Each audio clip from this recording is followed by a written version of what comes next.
Well, good morning. Welcome to B Cube Sunday morning. We made sure we have the most important fella. yeah. But he couldn't make it, so I'm filling in. Oh, yeah. We don't know where David is, but we do know one thing: wherever David is, there are people who are enjoying his company. I mean, Probably, yeah. You've said, oh well, there he is. You've seen the pictures of his granddaughter, and as soon as he gets settled in, we'll bring him on screen. But just a reminder, all right. It's B Cube Sunday morning with Jim Wright and David Gerrold. And if you look over to the right, we have added QR codes. I don't know if you can see them until you press on them, but at the top of that list is Hella. It is a brilliant book, brilliant man. You see, we just brought him on board. Headphones. There he is. There he is. Yeah. Right now, he's behind the barcode. You got to turn the barcode off. I can't see David, man. You got to turn the. It's all right. The barcode there it better. is. There you go. A man as brilliant as David is often obscured by his books, and so I'm just saying, if you're going to have the barcode up, you should have it over your face, Bob, not David's. People log in to see David's happy, smiling face, not yours. That was David's book. Oh yeah, there it is. There it is. Yeah. I have to say, I have occasionally asked him about the sequel, but and he's told me in his kindest manner it'll be ready when it's frickin' ready. You look, man. Listen, it's David. If you keep asking about when the next book's going to come out, you're liable to lose a limb. All right. But you're liable to get hurt, man. You are risking your personal safety, man. I haven't hurt anybody badly in a long time. What time is it? So anyway? you mean this morning, right?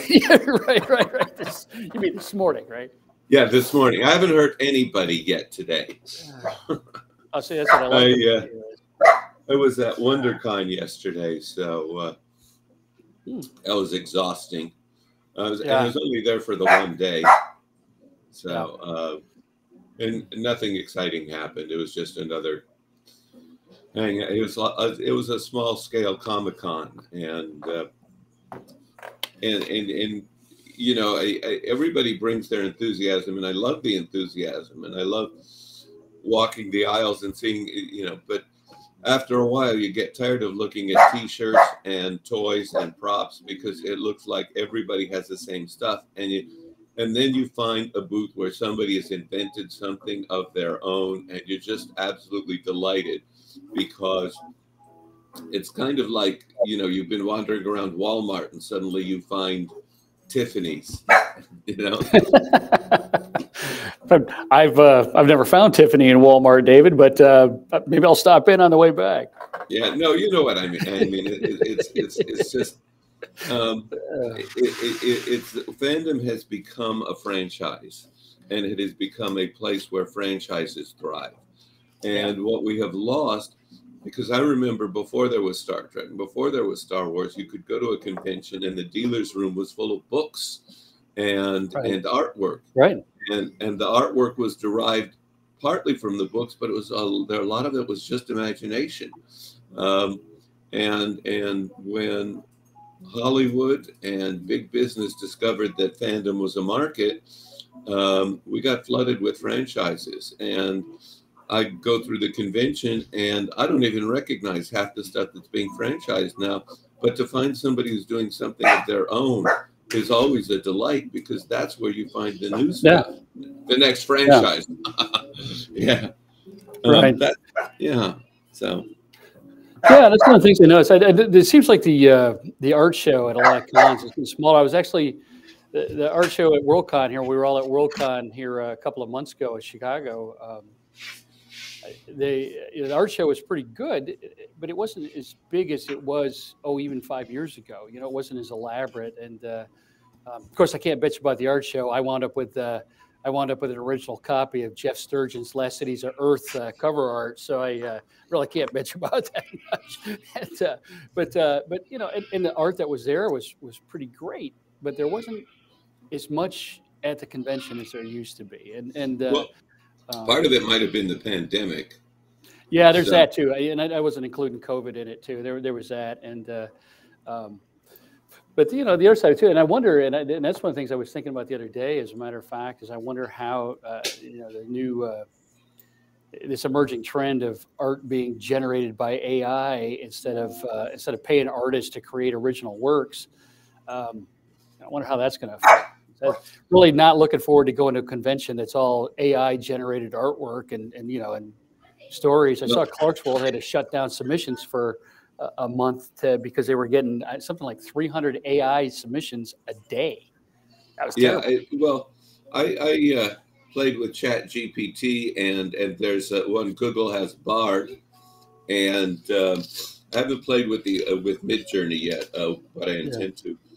These things can be useful tools. Now, sure. One of the things that I found is there's a project that I've been tinkering around with in my head for several years, is to write a program that encrypts and decrypts text without using keys, the kind of keys that quantum computer can break. And so I was thinking, how many levels of encoding and encryption can you put onto a string, and which will, you know, it might be breakable, it might not be, but the thing is when encryption is not about making something unbreakable, it's just about making it not cost effective to right. So I was looking at that, and the thing is, both Bard and ChatGPT write incredibly good code, and so it's very useful if you're writing code of any kind, to say write a function. Is that me? Yeah, I'm getting some feedback. Oh yeah, sorry. I was reading actually, I'm listening to you, but I'm also watching the comments from various watcher.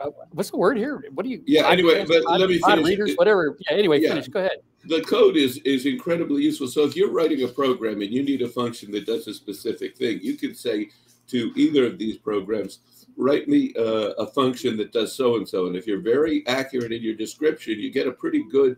And of course, I will. You know, I'm the kind of programmer, I walk through the code to understand what it's doing. So, okay, so what it's doing, no problem. And I can test it, and that's what you do. You use these things as a tool. But now, as a writer, I said write a limerick. Bard could not rhyme the last line, no matter how many instructions I gave it. It could not create a rhyme for the last line, and the scansion was terrible. ChatGPT does a little bit better, but they're still dreadful limericks. There's no sense of humor in them. And so, and then when I asked it to write a story, it gave me a story outline, but no substance. Absolutely, you know, it's like, big deal. I mean, you know, it's like the hero has many adventures and ultimately solves his problem. It's not a story. And, yeah. And then the final thing is I asked it to write write about me in the style of, which it did okay on some things and terrible on some others, but it gets its facts wrong. Both Bard and GPT get their facts wrong. And you can correct them, but you have to have the accurate facts to do this. Right. And so if students think that they're going to use these programs to write their book reports, it's going to be obvious to anybody who has read the book that where they're getting it wrong. And that would be an instant death if I were teaching. So. Anyway, well, it's funny. Yeah, I mean, not that you have taught this before or anything for years, but you know, it's funny though. You mentioned that, and it's. It was yesterday. In fact, I think I mentioned this. If those of you that follow me on Twitter, I've noticed an uptick in certain. I haven't noticed an uptick in trolling or, you know, the garbage hate mail garbage hate responses that I get. But one of the things that I have noticed is that there is a marked increase in AI, and obviously AI generated trollage. And it looks almost like a human being, but it's somebody's got an AI, but whatever the hell engine is running behind it has got an AI that, they're pushing these type of troll hate responses to various writers online. And the worst part about it is number one of the ways that you can tell is the fact that, of course, if you actually read the response and you look at it in detail, it doesn't make any sense. It looks like it does, but it doesn't actually make any sense. And second of all, it's better spelled and better punctuated, more coherent than the average MAGA hat wearing guy that usually yells at me. But yeah, let me go ahead. In my area, there's a local neighborhood watch, and people post, there was an accident on, or somebody gets killed. And but one of the threads, which I check in if the headline looks interesting, one of the threads, ultimately there were 3 or 4 people posting, it's the mayor's fault, you got to vote Republican. It's the governor's fault, you got to vote Republican, and blah blah blah. And I finally posted, I said, this thread is about the fact that there was a robbery at Ralph's, not about your political screeds, and that's what, and a whole bunch of them jumped on me. Said, no, it's all about politics, blah blah blah blah blah. Right. So I responded with, Jesus Christ gave us 2 great commandments, the second of which is love one another, and left the thread. It's like, as long as they're going to witness Republican stuff, I will. And by the way, I have been licensed or whatever. Right. I'm a reverend in the Universal Life Church, right. So I can do weddings, and I've done 2. Right. So, but, it's funny though. Again though, we're for me, what's fascinating about this, it's both fascinating and appalling. And I said something yesterday. We, on one hand, you have science that has predicted this artificial intelligence revolution that'll change the world. These are intellects that are smarter than we are. They're not constrained by human weakness and that kind of nonsense. And then, of course, there's science fiction, which said, "Hang on a minute, this goes wrong in 1,000 different ways." And then there's reality, which is basically somebody using artificial intelligence to make, fart jokes and call you, and call you insults on Twitter. And so, but the thing that kills me about this is that it's becoming increasingly difficult to, especially online, to separate AI from actual human beings.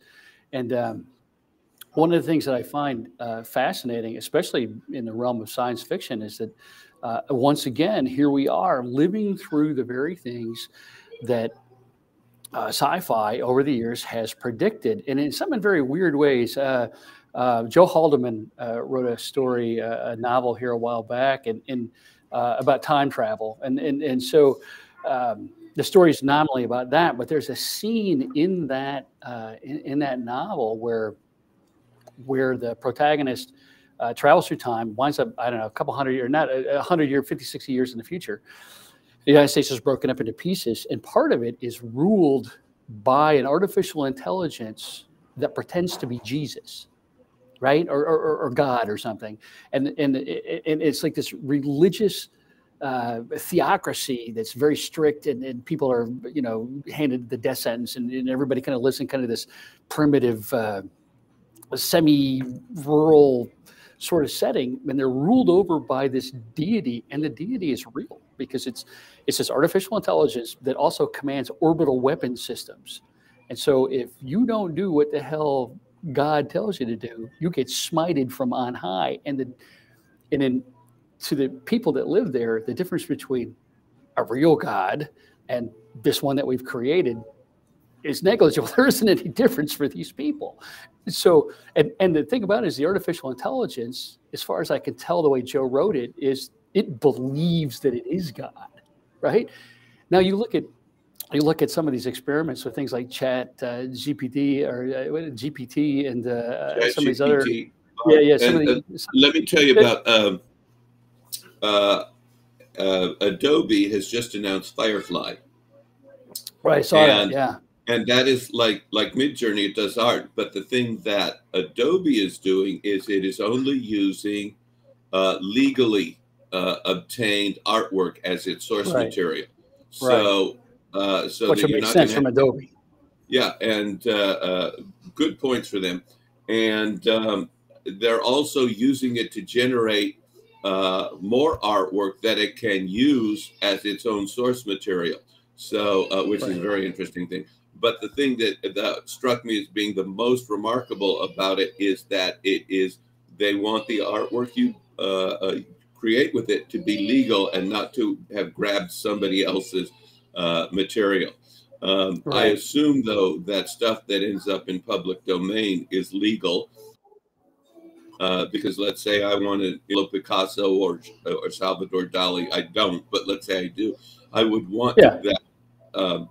But the fact that they are working hard to make sure that their material that they generate is legal and not ripping off artists is good news for artists, because then an artist can develop her own style and ultimately turn around and say, I will license my work to you, to the companies that are searching for material for their artificial intelligence engines. So that's one aspect. These things have to be regarded as tools. They are inevitable. We can't say, oh, it's a bad idea. We should do it. They are inevitable. They're in the field now. And I'll give you an example. Way back in the 60s and 70s, when we first started moving on to word processors and personal computers, I was one of the first with a word processing system and one of the first with a personal computer. And I had people telling me that this was not a good way to write because the typewriter was, et cetera, et cetera. So sort of, well, why not? And I knew writers who still write their first draft longhand. I said, okay, but what I noticed throughout the 70s and into the 80s, as more and more writers moved to personal computers, the style of writing changed a lot. Harlan Ellison used to complain that Stephen King's work, that Stephen King didn't edit. He would just sit down at the word processor and chug stuff away and chug and chug and chug and chug. And a lot of his stuff was not overwritten, but underwritten, that it hadn't been edited down. And so you could see that writer's style was different. But we were learning how to use a new set of tools. And over the next 10 years, we're going to learn how to use ChatGPT and Bard and Firefly and et cetera, over and over. And we will discover new possibilities the same way. I was looking at videos yesterday of some of the ways that AI and other things are being used to improve movies, the effects. And there's a thing called Unreal Engine, which they build this big panorama, and Unreal Engine puts a background on, but the background is mutable. You can change the lighting. You can shine a flashlight, and keep improving it so that it can do deserts and forests and whatever. And so, if necessary, they can put two actors in a prop car and have them driving, and the background will change in real time as they're driving. And directors can change the background in real time, and so they can get stuff shot in 10 minutes. It would take a week to set up, and even better, if they have to go on location, they don't have to do it anymore. And if they have to come back 4 months later and change a shot, everything is in the computer, and they can change details in the shot. So, say, oh, this should have been over here for continuity. Okay, well, we'll just check. And so these are just tools. If we use them as tools, if we use them to cheat each other, we're cheating ourselves. Yeah, if you're using them to substitute them for human intellect or for the human experience, then you're doing it wrong. And it's like I said, though, but all of this stuff relates to things. It's exactly what you said. How you started out, you're talking about franchises. Well, you see a lot of that in Hollywood nowadays. I'll pick on Marvel just because Marvel uses a very specific formula to produce their movies. It's one of 3 or 4 does Disney. Disney. Well, any of these big places do, right? Especially ones that spend a lot of time making sequels or making something within the franchise. Like Marvel, because they make a lot of sequels, but they also make a lot of it all exists in the same universe. And so because of that, of course, you can set up a set of rules that say that every movie has to have these elements in, yada, yada, yada. And I wonder how long it's going to be before those things are produced almost entirely by artificial intelligence instead of actual writers. And it's coming, man. You're going to see that sort of thing where you also see that with book series. I'll pick on a guy that's long gone. If you ever read the old Casca, the Immortal Warrior, there was a whole series of that, and I forget, for God's sake, Barry Sadler. It was written by a guy named Barry Sadler, who's also the guy that wrote or sang the Ballad of the Green Berets back in the early '70s. He moved to Costa Rica, Belize. I think it was Belize. He lived in Belize, and he was murdered. But anyway, he wrote. The first book is fantastic. The second one's pretty good. The third one's okay, and then it became this series of novels about Casca the Immortal Warrior, and it became increasingly unlikely of Casca the guy that stuck Jesus Christ with a sword, and then it was cursed to live immortal until Christ returns. And then eventually those books were written by somebody else, but they all had a specific formula about how they unfolded. And by the time they got to the end of that series, after Sadler had been killed and they were still producing those books, I would say to you that GPT, I can't pronounce it, could probably take a pretty good crack at writing the latter sequels of that series. And it's not going to be long before somebody figures out that all they're doing is cranking out pages to get a check. It's not going to be long before those things exist where that'll be the draw of it. You're not reading a book that was written by a person. You're reading a book that's written by a machine, and that's the actual draw. I'll tell you this, as a writer, and I like to think I have some credential as a writer. I play, as I said before, I played with ChatGPT and Bard, and I thought, well, I know how I can use these tools. So suppose I have to write some description. And I said, okay, write the sunrise in the style of so-and-so. And now the paragraphs were pretty bland, but within the paragraphs were sentences that gave me ideas for how I could write the sunrise. So I could see, suppose I have to write a description of something and let it generate 3 or 4 or 5 different paragraphs and look to see what those paragraphs suggests to me, and then I would write my paragraph. So that particularly that would be a great way of getting out of a writer's block, because the best when you're blocked is to edit something. So I can see there is value to these tools, and I do believe these tools are going to get much better. Obviously, I still say we are in the infancy of the computer generation. It's 100 years from now. What computers will be able to do, I wouldn't even try to predict. And it is. I once read a story, and I don't remember who wrote it. It was about the last human being alive when everybody else had become transhuman, and I guess he flips forward in time, or he's in suspension. And there was a book series he wanted, a book that was never finished. Maybe it was The Mystery of Edwin Drood or whatever. And somebody said, "Oh, well, we can have a computer generate the rest of it for you." And he said, "No, I don't think I want to." And it would have been a good book in that future. So, well, it's amazing. Like I said, like you were talking about, help you get out of writer's block and stuff. But on the other hand, you in particular, I'll use you as an example. You have a very distinctive and very creative style. I always remember the opening paragraphs of Under the Eye of God, for example, when you wrote those 2 books. And I think I mentioned this online a couple of years ago, that opening chapter of that book is, I don't know anybody else could have written that, and certainly not an AI could not have written it the way that you wrote it. And I'm not sitting here blowing smoke up your ass, but it's very distinctive. And a machine, I don't know how advanced a machine would have to be David Gerrold in those first 1,000 words of that novel. Because let me interrupt for a minute. Every time I write a story, it's a different style. You cannot. There's a story I love to share. There's a young woman who really loved. Hey, Charlie, shut up. There's a young woman Charlie wants to be in this conversation, man. We should. Yeah, Charlie is locked up. So he got to go out. He got sad. He's fine. But there's a young woman who read The Martian Child, and absolutely loved what I did. And then so her boyfriend then gave her 13 O'Clock to read.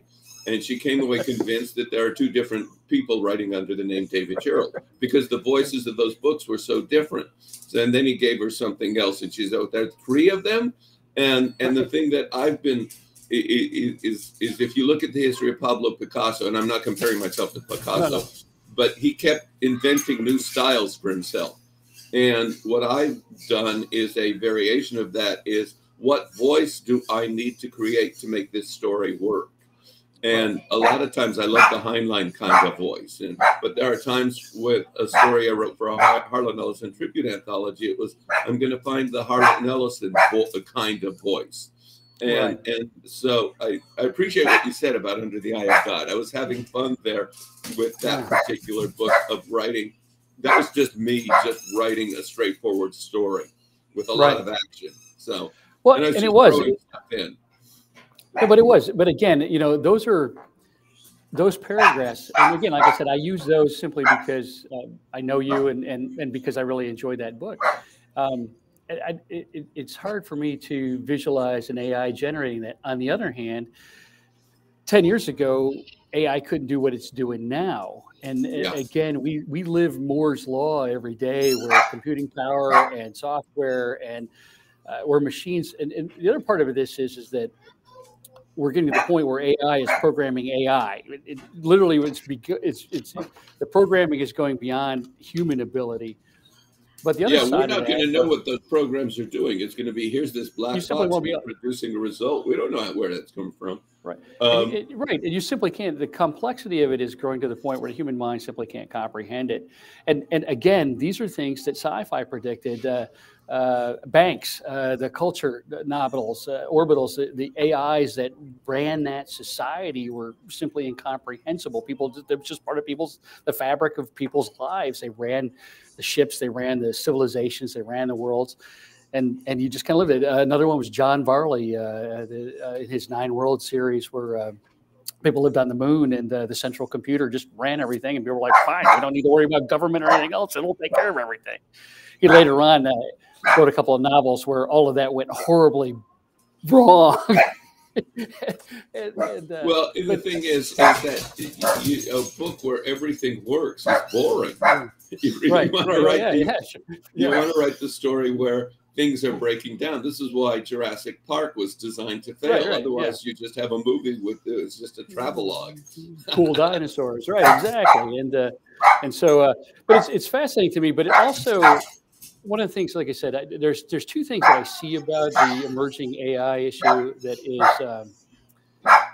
is, they're both frightening in their own kind of ways. And one of those is the fact that it's very easy to produce Skynet. In other words, you have people that have taken there are numerous examples of a benign AI that immediately the shitheads of civilization interact with in such a manner that they turn it into a monster, a racist, misogynistic, horrifying troll. And this happens over and over again.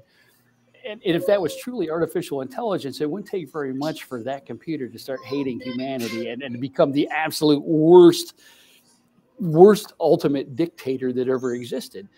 It's pretty obvious that there's no safeguards to prevent that from happening, and you don't see the AI going in the other direction where it becomes like this benign human. It always seems to go horribly bad. And the other one of that is the fact that even when it doesn't go bad, there is this bland sameness to artificial intelligence. You don't get the first 1,000 words of Under the Eye of God. You get Marvel Universe. And don't get me wrong, I like Marvel movies as much as the next guy, but it's all the same. It's all the same. It's the same capes, the same stories, and the same shit over and over again. Let me suggest some. I like YouTube because there's these short films, CGI films, produced by a group called Dust, and there's a lot of imagination in them. Whereas if you look at a lot of the science fiction that's coming out of Hollywood, there's a sameness. The ships all look the same. The interiors look the same. They could all be from the Star Trek or Star Wars universe. There's no imagination. Whereas you look to see what the individuals, the kids in the Cal Arts and the kids in the other schools, MIT and whatever, they are inventing what they think it should look like. And a lot of it is much more interesting than what's coming out of Hollywood, just the look and feel of it. So there's a remarkable short film called Ruin, R-U-I-N. I've seen it, yeah. The motorcycle chase through an abandoned world while the robot chases the guy on the motorcycle. The drone, yeah. And it's not only beautifully rendered, there's also a rendering of it in 3D. So if you're a 3D fan, you can watch it in 3D. And it is just beautiful. I just want to know I want to see the rest of that movie. Even though, the idea, the lone survivor in a dystopic world is one that's been done to death. This is one that has real imagination in it, that where you end up saying, I want more. Whereas a lot of Hollywood films, as the credits are rolling up the screen, you say, that was nice. Where are we going for dinner? Right, exactly. Yeah, one of the things that I like, it's funny you mentioned that, if I could add on there real quick, is one of the things that I really enjoy about Dust on YouTube and some of the similar stuff that's produced. I've seen some really cool Russian sci-fi that's come out there too, but it's the video version of the short story. Not a lot of people write short stories nowadays, and the short stories are my favorite format. They're hard to write. They're hard to write, especially in five. All my short stories are 5,000, 6,000 words, because I like that very tight, very lean storytelling. But those videos, those short videos that you mentioned on YouTube, a lot of those are done that way. They're done that way because they're film students, or they're limited budgets, or there's a finite amount of time and length of videos that you can post, and so there's very lean storytelling, and again, it's the short story version of movies, and it's fantastic. It's an art form. I don't know that you can, previously there wasn't any way that you can make a living doing that, but nowadays you can actually earn a living by doing that kind of thing on YouTube or other video channels where you actually get paid for doing it. And that's amazing. That's one of the cool things about the current level of technology and creators. It's an evolving medium. It's like you said, it's the difference between going from a manual typewriter to word processing, and where the hell we are now. And so something that's really cool. I've seen a lot of it, though. I will also say that I also see one of the things that I notice on my YouTube channels all of a sudden the last couple of weeks is AI generated what if artwork, and that's what if the Roman Empire had survived to modern times? And I thought that was a cool idea, and so I looked at a video of AI artwork of what a Roman Empire, and a globe-spanning Roman Empire that had gone to the stars using modern and science fiction technology. And I made the mistake of watching that one time, and it was very cool. Now my entire YouTube feed is filled with 5,000 variations of that same theme run through the same goddamn AI generator over and over and over again. It's like if you accidentally watch a fishing video on YouTube for the next 3 months, you will see nothing but guys with fishing poles on YouTube. I'm like, Jesus, man. Yeah, I get that. If I look at one thing, I was looking at Mandelbrot zooms, which it's a mathematical mapping that it's infinite. I was looking at, and now my feed is full of suggestions for more Mandelbrot zooms. That's right. And nothing but fractals. Which is okay. It's okay. But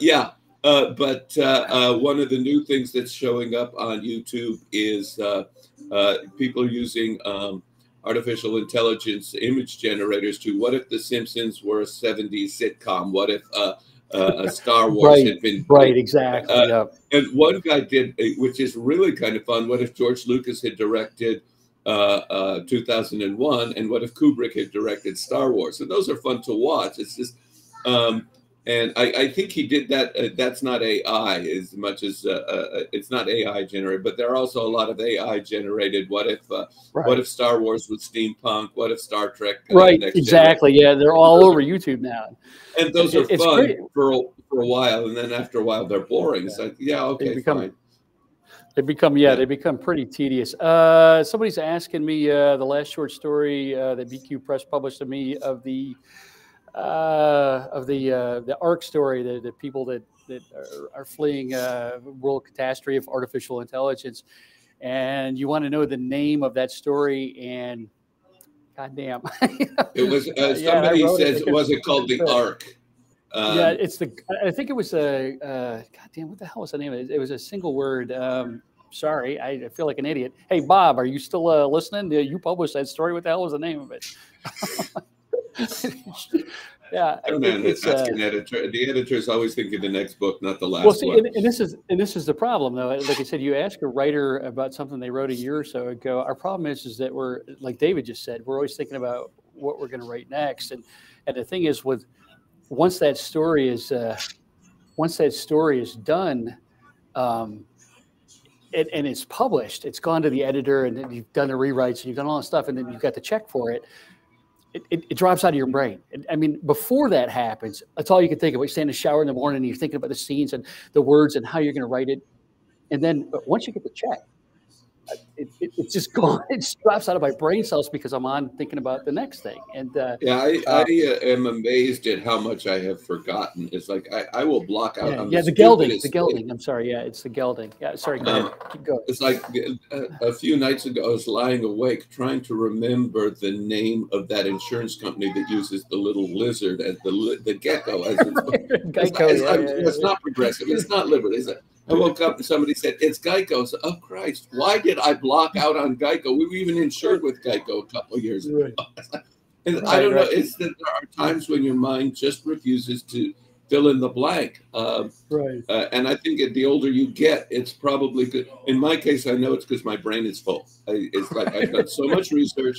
I have read so many books, looked at so many movies. My brain is full. I watched a Western a few months ago, which I was really enjoying. It was an old Western from the 60s. And it wasn't until an end scene, the final end, I have seen this before. The giveaway was the shot where the camera came in on the guy's rifle, the barrel was clogged with dirt. And the next shot was it blowing up in his face. And I've seen this. I remembered that. The rest of the movie, I forgot. It's like, oh, well, I had a good time with the movie, but it was one of those. That's the best part about getting older is it's all new all the time, man. It's great. Yeah, I mean, imagine if you could forget you ever saw Star Wars. You could see it over and over again. Right, it'd be great. And I'm bored with Star Wars. I've seen it so many times. I see you guys. It's like, I don't need to.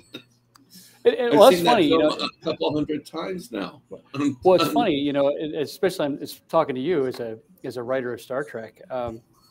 I really lost interest in. I was a huge Star Wars fan, huge Star Trek fan long ago, but there became so much of it, and especially Star Trek, that I just got. It seemed the same to me, the same 5 episodes, the same 5 characters, the same interactions, and I got tired. And it's not that I hate it or anything; it's fine. And if you enjoy it, that's great. I just lost interest in it. And then I'm sitting on YouTube, and I have missed the last 3 or 4 series, and I'm watching clips of this latest one, Picard, and they're all old. And all of a sudden, I'm watching clips of this, and it's all beloved, Jerry Ryan, Patrick Stewart, Jonathan Frakes, who I love Jonathan Frakes, especially when they're very nice man too. He's very when nice they're doing candid interviews with him, and he's not worried about his language. I love that guy. And and Will Wheaton, who is somebody Will is an incredible person. Yeah. I admire Will to no end. And anyway. It's funny, though. I started watching just for some reason. I think I'd watched everything else on YouTube, so I was watching clips from Picard. Holy shit, I got to go back. I got to get home so I can watch that show. Holy crap. It's amazing. And I love the fact that they're constrained by the fact that everybody's old now. And so it's not it's not the action adventure. It's cerebral. It's the what if. It's the actual wonder of the original series, the stuff that you were part of, where things are happening and they may be happening for reasons that you don't understand. And there's a sense of wonder again. And also this sense of fragile humanity railing against this vast, uncaring universe. And holy crap, I about fell out of my chair. I'm like, holy shit, how the hell am I missing this stuff? I gotta get home. And for those of you who don't know, I'm back in Michigan for any fan. Yeah. The problem for any fan is franchise overload. I heard fans complaining that there are too many Star Wars spin-offs coming out of Disney. They can't keep up. Yeah. And you know, there's how many different Star Trek series. It's Right. one of the things in, you know, that we had back in the 60s, and again with it 20 years later, was there was only the one Star Trek. You either watched that or you didn't watch it. But either that or nothing. But now there are over 1,000 episodes of Star Trek in all its various iterations. Yeah. It's you know, if you're just coming to it fresh, you say, where the hell do I start with this? Right. And the thing about it is with that, you can almost step into it almost anywhere. I think Star Trek itself is more linear. You kind of got to watch it sort of, not entirely, but sort of in the way that it unfolded over the last 50 years. Star Wars, I think you can walk into Star Wars anywhere and go turn it on and watch it. And, you know, I will say this. Star Wars, I was a huge Star Wars fan, you know, back in my 20s. And then again, saturation. There's just too much of it. And the last three of the actual core movies, whatever the hell it was, the Rise of Darth Anakin, whatever the fuck. Anyway, I lost interest in that. But then it's not just Star Trek and Star Wars. I drive.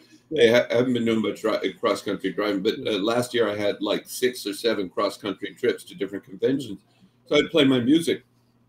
And I realized after a certain time, I had no more Beethoven, no more Beatles. I love Beethoven. I love what he does. I love the Beatles. Love what they do. Love all the tribute albums to the Beatles, which are great fun. I said, you know more? And I say, I'm bored with Beethoven. I'm bored with Beethoven. No, it's just that there was nothing there to surprise me. Right. So, yeah. But wait, here's the fun part. So the other night, Frank Cornell and I went to a concert. Bob Eubanks was doing a discussion and a concert. He had promoted the first 3 Beatles concerts in the Hollywood Bowl, and he had a tribute band playing the songs, and then he'd tell a story, and then the band would play a song. And I was, this time around, instead of listening to the music, I was watching the drummer, because Ringo is very underrated. And when you watch what Ringo is doing, it was a tribute band, but they were very good. Right. But I was watching the drummer and discovering new things in the music. So it is, as long as you can find something new to listen to, the music is awakening. And it's the same thing with the movies and whatever. Music you can revisit over and over again. But I noticed there's a thing where burnout is real, where you reach a point where you not only you need something that reawakens your sense of wonder. Right. And I will say this, though, you mentioned driving across country, man. I've been, for those who don't know, I'm back in Michigan. I had to come back here for family issues. And so about twice a month, I'm driving 1,000 miles from the Panhandle of Florida to Michigan. And I will tell you that if you listen to all the Warren Zevon from beginning to end, it's just about 16 hours, which is just about how long I need to make that drive. So, you know, just for reference in the future, if you need to cover 1,000 miles, you just tell Amazon Music, play all the Warren Zevon end to end, and that's just about that'll cover just about that distance. Same with Harry Chapin. Chapin is also about 1,000 hours. I have 128 gigabytes on my music player, and I set it to shuffle. That way, I never know what's coming up, and sometimes I get the most amazing juxtapositions. You know, it's like I'll be listening to John Coltrane, and then I'll get, Roger, what's his name, the Australian guy who does, Timey Kangaroo Dance. But it's great because it keeps me awake, because I never know what I'm going to get next, and sometimes the music comments on itself. So and sometimes, and one of the mistakes I did make was I met Dr. Demento at one of the shows, who really a big hero, and but he was selling an album of punk songs, and I put that on my music player. Oh God, no! So I have to skip that. I have to pull those off the music player, and it was fun. But it's like there are some things I'm not interested. I'm not interested in songs that are mostly people yelling into the microphone. That just doesn't work. Right. Well, like I said, Warren Zevon will give you just about 1,000 miles if you listen to all his stuff from end to end. So will Harry Chapin. So that's Harry Chapin. I listen. Yeah. It depends on which I like John Coltrane. I like John Coltrane, but you know, his early stuff is really good, and then he starts getting into this very experimental stuff like the Love Supreme, which is one of his greatest. And you realize this man just reinvented jazz, and and not only that, you have to relearn your relationship with music to listen to John Coltrane if you're a stranger. So I always love. I don't mean to laugh, but I love the background noise of the Gerrold household cracks me up because I hear people holler and I hear dogs barking. I don't know what they're hollering about. Right. I think they're hollering. I love it. Yeah, there's 5 of us and 3 dogs. Right. Well, it's a great show because I could just sit here and watch your camera all day because there's like people going past. There's like arms waving and you know. And it's only going to get more exciting when Layla gets ambulatory. Right, She's only 3 months old. She's absolutely the most beautiful little baby in the world. And the noise is probably because I have the headphones on. I'm not hearing it. You're right. It just cracks me up because like you're talking and you're dead serious, and all of a sudden, like arms and people going past. Elise and Sean are they are such amazing parents, and they'll get down on the floor and they'll build blocks with Aiden, and they'll read books to him and play cars with him. And that kid has got 2 playmates, and occasionally Grandpa gets in the game, but it's like I'm trying very hard not to get in the way of the parents. So, but when they're busy and I'm watching the kid, he'll come over, he'll take me by the hand, and whatever he wants, he leads me to it, and he points, and he's learning some words. He's learning some words. So he's good. Well, he's smart kid, really smart. Well, I've got my own grandson, and now, and sometimes I get down on Grandpa gets down on the floor to play with him. The only problem with that is that's a great time. It's just I can't get back. Getting back up. It's like, oh God, I have to get up. I've reached that stage where I can't get up without making noises, and I don't know how the hell that happened. But hey, one thing we should do, because we're coming down on the time limit here. One of the things, because I could sit here and talk about grandkids for the rest of the day, and I guess that makes me old, and I don't really give a shit. But one of the things I did want to mention, and I'd said this to Bob, is speaking of random gibberish generated by artificial intelligence. I assume we all watched the rally last night, and I got to tell you, man, I listened to that guy talk, and if you had said to Chat GPT, listen, I'd like you to generate a comedic version of Adolf Hitler's speech in English, I'm pretty sure that what we saw in Waco last night would be the result. Maybe a little more coherent than that nonsense. But the part that I cannot fathom is that we are 23 years into the new century. And I was promised, anti-gravity and flying cars and colonies on the moon and post-scarcity civilization where nobody wants for anything and we're all happy and equal. And instead, what I got was Ted Nugent doing the intro for Donald Trump. And I don't know about the rest of you, but I sit and look at this stuff. One, I'm horrified by this obvious rise in fascism. But on the other hand, I'm horrified and fascinated by the fact that we have that half of this country is absolutely, it's like they're in a cult. My God, did somebody scoop out your frontal lobes with a spoon? How in the look? I'm not saying that conservatives in this country have to vote for Hillary Clinton, but my God, man, Ted Nugent, the pillow guy, Donald Trump. That's the best you have to offer? That's your front runner? This guy? My God, man, what the hell is the matter with you people? It's the revenge of stupidity. These people, these are people who they are not interested in the adventure of learning, the adventure of science, the adventure of experience. They want to get comfortable. They don't see it as an adventure. And look, you want to be comfortable? You get one of those isolation tanks, you fill it with warm waters, Epsom salts, whatever, so you float in it. You turn out the lights, maybe a little pleasant music, you're comfortable for an hour, and it's great. That's comfortable. But you get out in the real world, real life, comfortable is not possible. If you want results, you got to be uncomfortable. You got to be willing to be uncomfortable in the pursuit of results. And these are people who don't want to deal with discomfort. And anything that makes them uncomfortable, they're going to freak out and they're going to go into rebellion mode. They are spoiled brats. Well, and that's the thing, though. You put your finger right on it. The problem with these people is that everything makes them uncomfortable. Everything. My God, they're mad about goddamn everything. The smallest M&Ms, drag queens. What? Good grief! You know, as I said, and the part that kills me, it's always something. And when that thing passes, it's the next goddamn thing. If it's the thing that's amazing to me about this is the fact that these people are bothered by goddamn everything.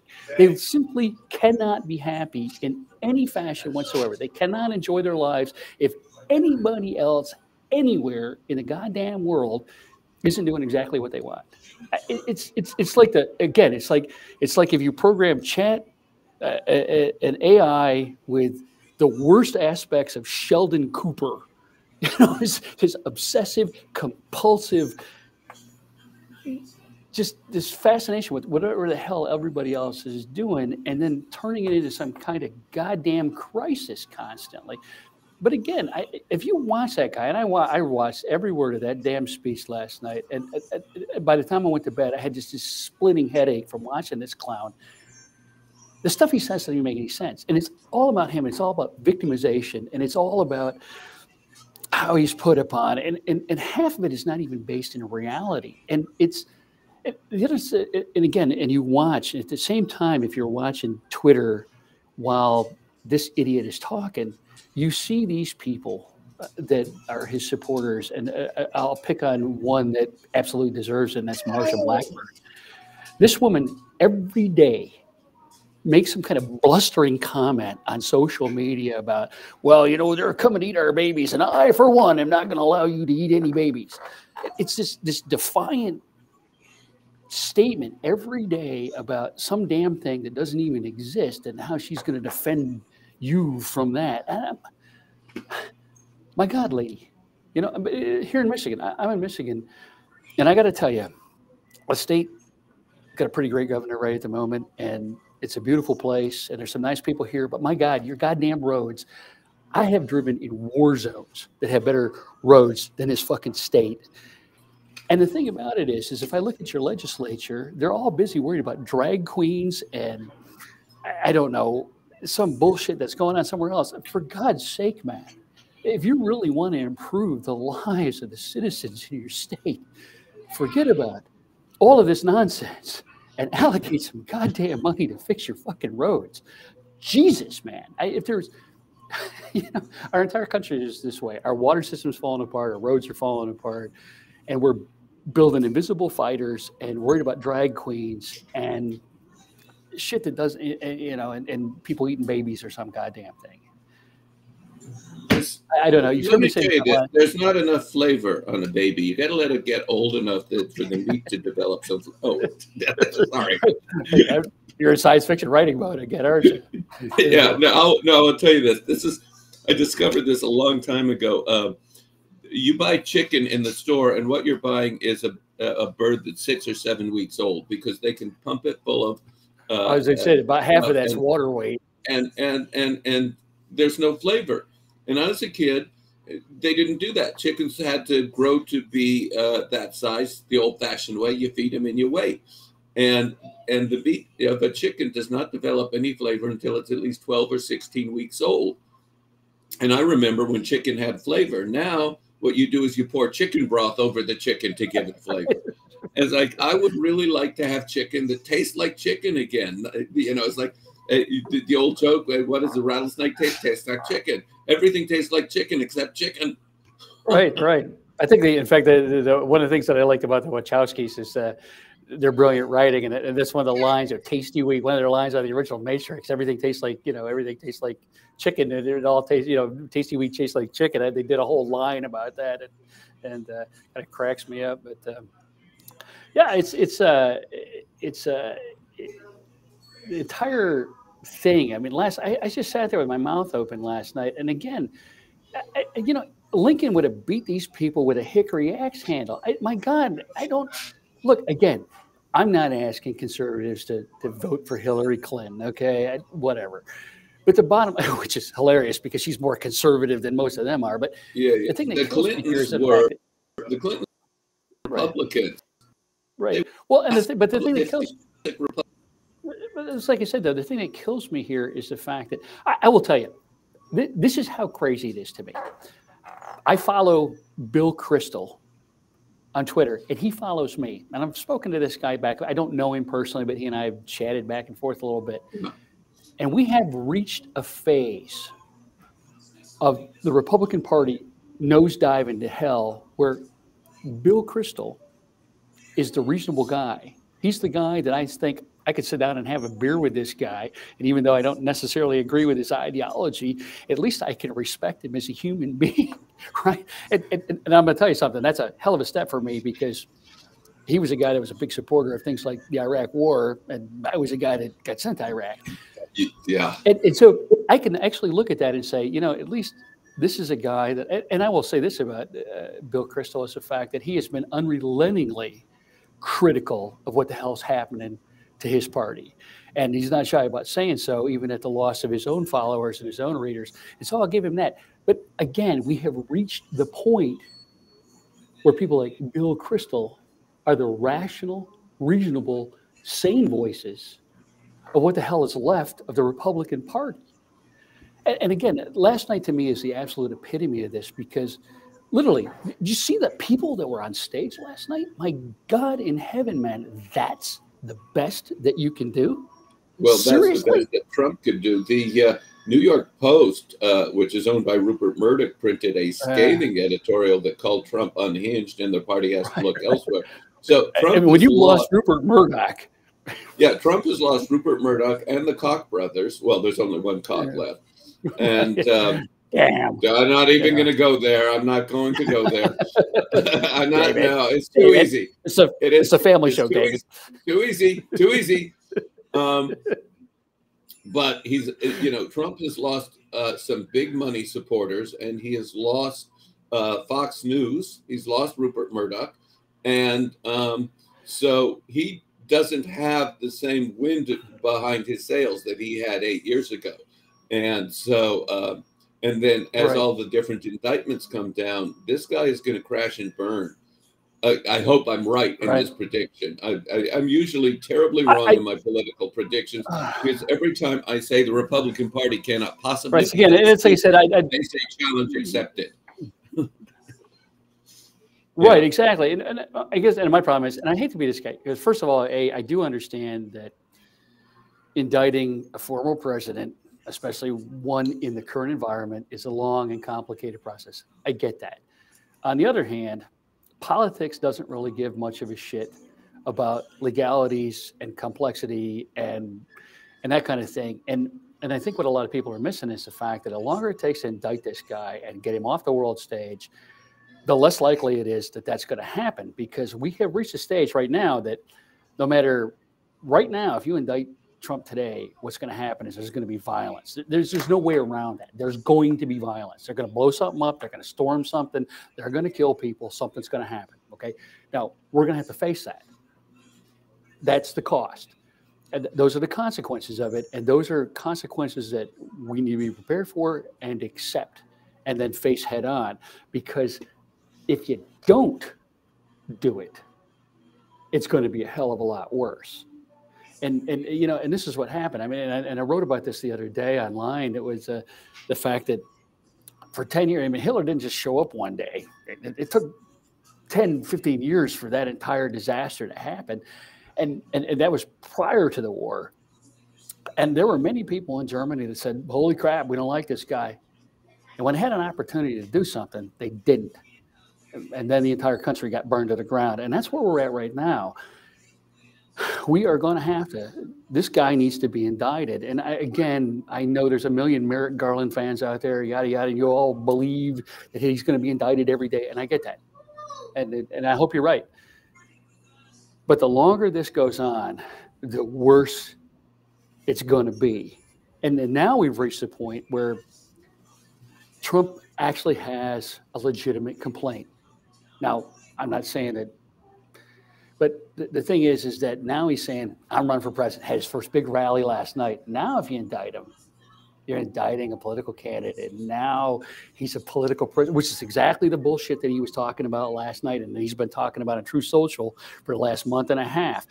Now, now it's not about justice. Now it's about persecuting the politicians that we don't like, third world banana republic.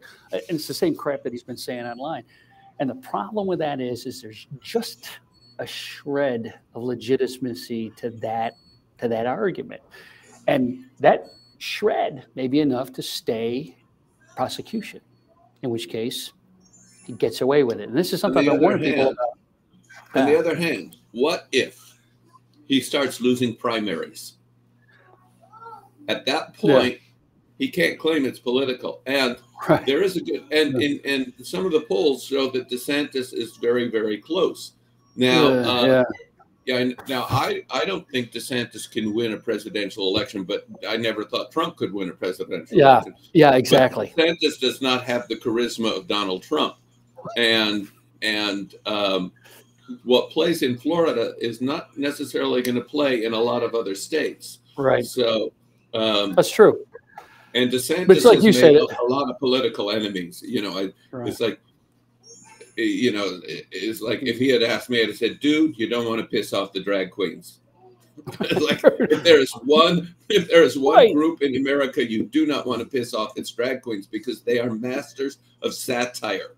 They are absolutely like I used to, back in the 60s and the 70s and the 80s, I used to love to go to the clubs where the various drag queens were performing. And I'm talking about Charles Pearson and Jim. I don't remember his last name, but it's some of the great ones. And you would laugh for an hour so badly your face would end up hurting, because nothing was sacred, nothing. And you know, all you get is one good drag queen who is parodying Ron DeSantis, getting the same kind of coverage, and that's it. And suddenly Ron DeSantis becomes a national laughingstock. And all he needs is one gaffe like George Romney saying, I got brainwashed, and that's the end of his campaign. Right. Yeah. But then again, we're in a very dangerous, very scary time. Then again, it's always dangerous. It's always scary. This is the nature of the world that we live in. And so, and I see somebody saying on here, it's Ellen, I see, she says, I don't care, indict him. I'm with you. Exactly. I don't care.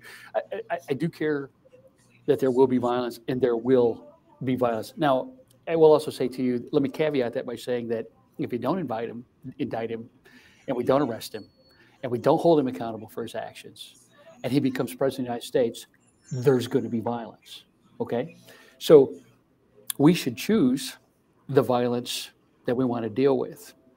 And dealing with these brown shirt SA assholes right now is a hell of a lot easier and a hell of a lot less dangerous, as dangerous as it is, than dealing with these people when they rise to power and they start putting people like me against a wall. Because that's what happened in Germany. Let me say this. We don't want to deal with these people, you know. Go ahead. What we're dealing with right now is the result of a Republican war on education that started 50 years ago. Because what we have is a lot of people who are so stupid they don't know that we have a constitution. They really don't know that we have a constitution. In the preamble of the Constitution, the first three words, we the people of the United States of America, in order to form a more perfect union, establish justice, get the other clauses mixed up, promote the general welfare, provide for the common defense, ordain and establish this Constitution of the United States. We the people are responsible for our government. And the Constitution is a set of agreements on how we're going to manage it. And there are people who do not, they don't even understand the Constitution. They talk about their freedoms without being able to enumerate them, without understanding why the Constitution was written, why it was written the way it was. And one of the greatest transformations of understanding is the Second Amendment, which was about states being able to create militias to put down slave revolts. That was the purpose of the Second Amendment. It was not about you having a gun so you can overthrow the government. Right. Well, that's the part that kills me, is this stuff has been perverted. But again, it's the same mindset. It's the same thing they've done to their religion.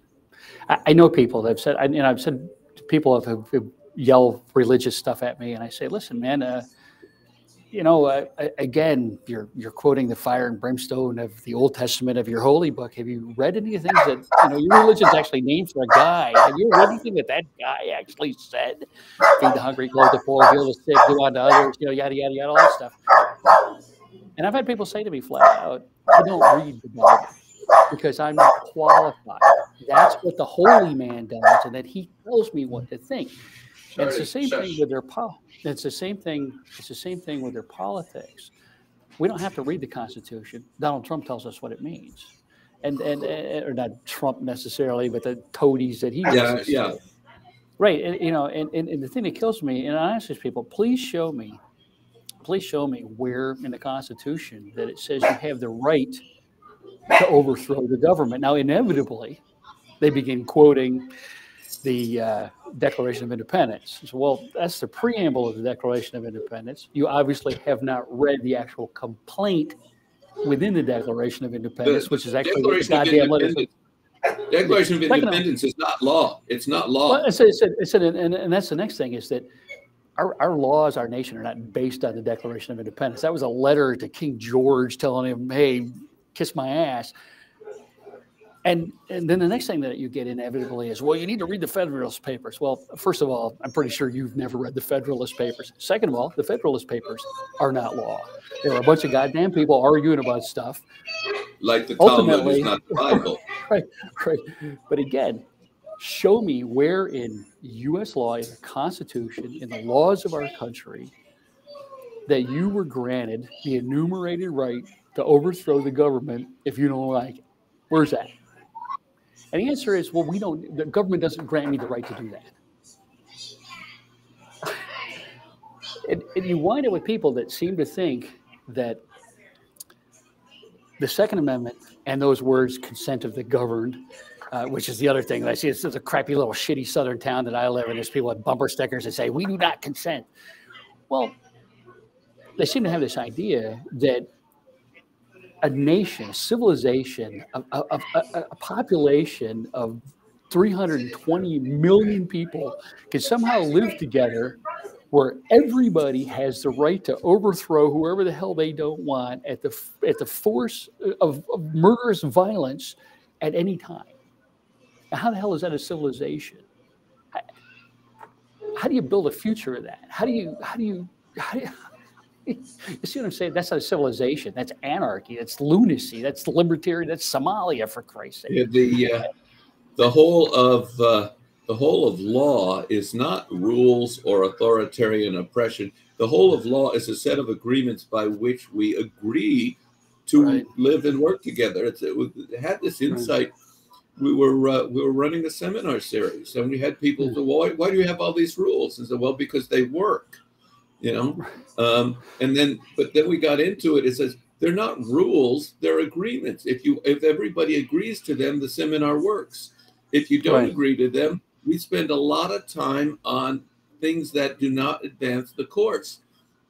And so those of us who are on staff, we had a fascinating hour-long discussion about why we have agreements rather than rules.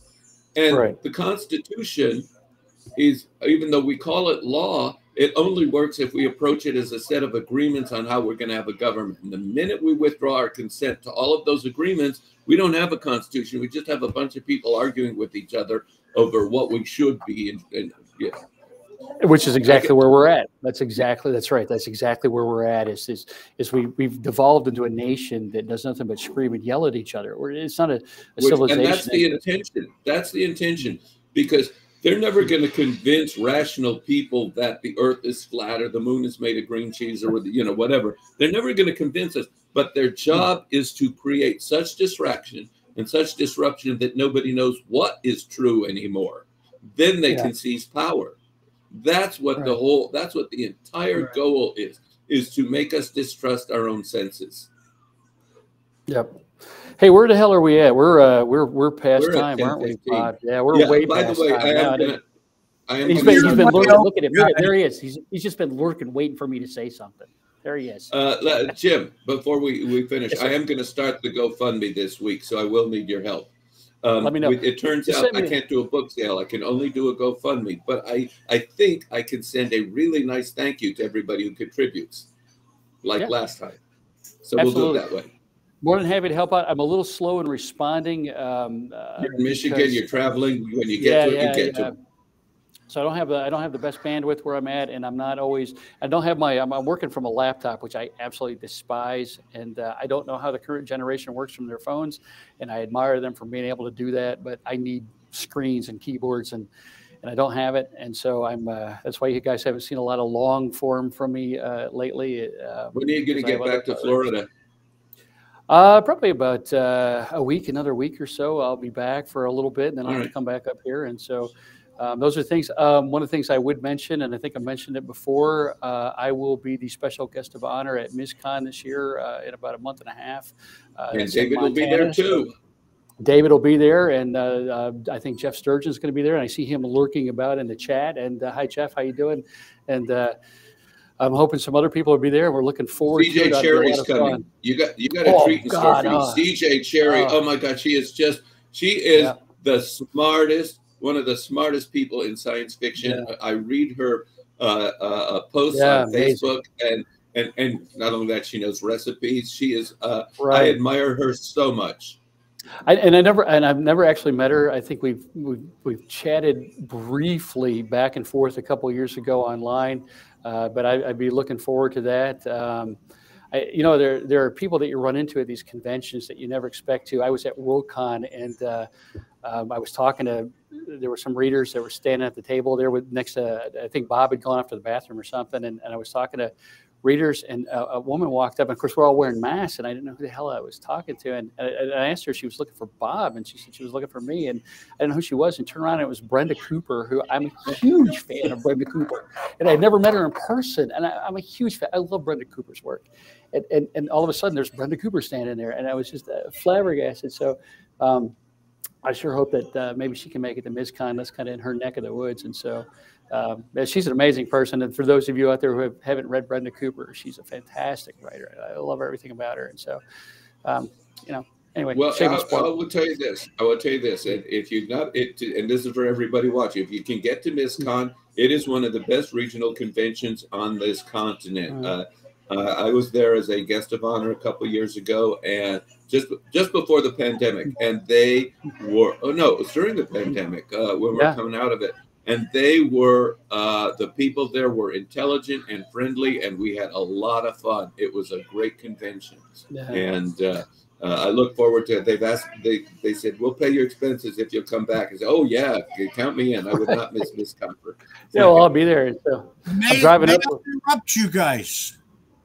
It's your show, Bob. Have at it. I just did it. Yes. Now, so that you guys know, MizCon, May 26th to 29th in Missoula, Montana. That's where we'll be. And David Gerrold and Jim Wright are going to be there. I haven't heard back yet from my dealer application, but you may very well see my smiling face there because as long as I got David and Jim sitting in a room, I may as well throw great big stacks of their books. Come, bring books, and we'll sign them, and everybody will have a great time, and it'll be a lot of fun. And the last time I think all three of us were in the same room together was at Worldcon in Chicago, which was a blast. I go back to Chicago anytime. I love Chicago, and I think we all had a hell of a lot of fun. And definitely their publisher, Bob, come to the convention and buy us dinner. I mean, I would absolutely let you buy me dinner again. I loved MizCon. I'll never turn down a free meal.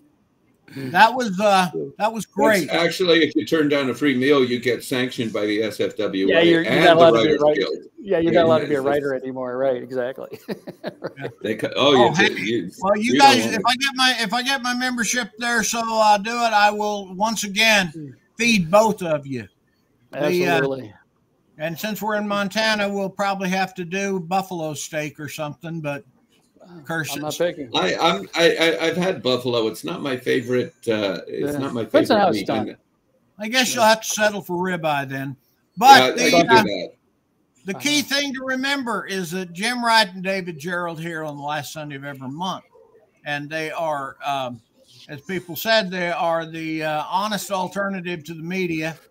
And God, I'm worried about you know, I will tell you, I have to write a whole essay. I've been doing a deep dive into the distinction of authenticity. And I think that's one of the reasons why Jim and I work so well, is because there's not a lot of bullshit going on in these discussions, and authenticity is, as I understand authenticity, it's you reach the point where you don't care anymore, you don't give a poop anymore. Well, now let me remind folks that we'll be back next Sunday, because first Sunday is where I turn the show over to Brenda Clough and Phyllis Irene Radford and KG Anderson, and great shows.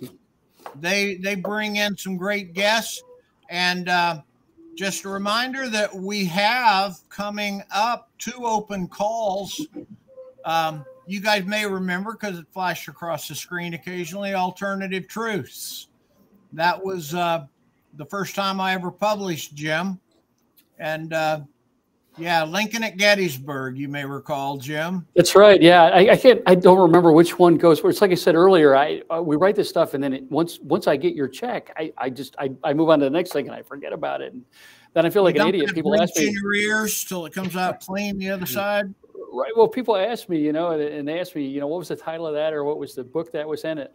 I feel like an idiot, because it just drops out, and I go on to the next thing, I've been flashing the books across the screen occasionally. Like right there, you'll see Hella. David Gerrold's got this great book. Did you want to say anything about Hella? Yeah, it was a hella good read. Hella good read. It was hella fun to write, and a lot of people have had a lot of fun reading it. And I'm working on a sequel, and the problem with the sequel is I realized I'd made a mistake, and I have to rip out a big chunk of the middle and rewrite it. So, which happens more than I admit. But this is it's like, oh, because this time I'm going a much longer journey than in the first one. But yeah, thank you. Hella, I think Hella is shows I haven't quite lost my touch yet. Yeah, well, I think you're just hitting your stride. Yeah, I enjoyed the heck out of it. And now let me remind you. The sequel will be called A Handbasket to Hella. Excellent. I will be buying it the moment it comes out. Now, BQ Press is also putting out a new open call. And I just want to remind you guys, especially you two, because it's going to be Alternative Truths, Southern Edition, bless their hearts, because we cannot ignore Marjorie Taylor Greene and Sarah Huckabee and Rhonda Santos. And all. I was having a good day. They had to bring that up, didn't you? Yeah. Well, we're bringing it up because I can't think of 2 writers that I'm not asking for commitments here, but I think that I know 2 writers who could probably, with their eyes closed, feed that book. But that's coming out, and we also have open calls out there for Scott Planet. 1,300 colonists stranded by corporations who've abandoned them on a lone colony. Get your stories in now. It's all fun. And we have one that Madam President, Stories of Women in Power, that's being edited by Deborah Godfrey. Did I send you? I sent you Warzone for that, didn't I? If you did, I can't find it. Could you send it again? Because all right, it's already been published somewhere, but you can have it as a reprint. I will send it to you. I will look forward to that, because I tell you what, even a David Gerrold reprint is excellent reading. Well, they were excellent reading regardless of whether they're a reprint. But I love David Gerrold. Nice save, Bob. Nice save. Huh? Nice save. Okay, now. But anyway, we're gonna wrap this up here, buddy. I'm 2 large lattes into this, and it's been an hour and a half. And Yeah, it's That time is to my go limit, pee. buddy. We Gotta gotta go. come on, Bob. Okay, Call it a well, night. I'm We gotta gonna go let- pee. Okay, I know, but I needed to get that stuff out so that people know that we're doing this. And thank you, Jim. It's the one labeled men's room. Okay. And enjoy spring in Michigan. And David, it was disappointing not to see your granddaughter sneak in, but I'm not you sure. know, I'm not sure where they. I woke up a little bit late. I was a couple minutes late. I thought, gee, don't I have a conference this morning? And I realized, holy crap, it's 9 already. yeah, it is. Now, thank you guys both, and love having you. And you guys be well.